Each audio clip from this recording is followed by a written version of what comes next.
Le ministre gabonais des Mines et des Ressources géologiques, Gilles Nembé, a eu une séance de travail mercredi avec une délégation d'Ivino Iron conduite par Jean-Christian Magnagna, le président de son conseil d'administration.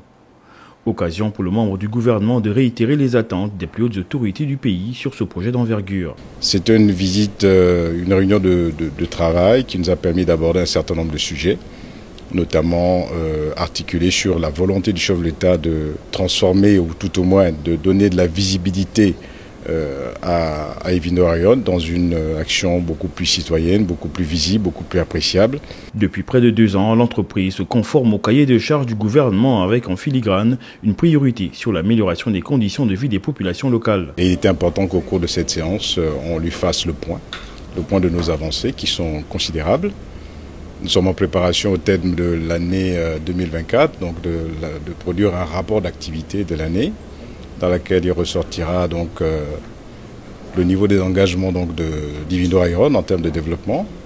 C'est près de 200 milliards de francs CFA qui ont déjà été investis pour tout ce qui est exploration. Et il est important, là aussi, qu'on rencontre M. le ministre pour recevoir les premières instructions du gouvernement, du premier gouvernement de la Ve République. Pour ce qui est du volet exploitation, au président du conseil d'administration de dire: nous sommes à 80%.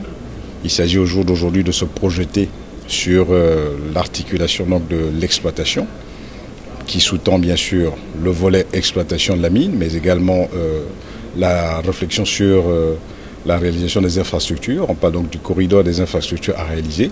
Cette réunion de travail a également permis au ministre des Mines et des Ressources géologiques de rappeler la volonté du chef de l'État de doter le projet Mbelinga d'une dimension citoyenne avec un accent sur le profit des populations locales.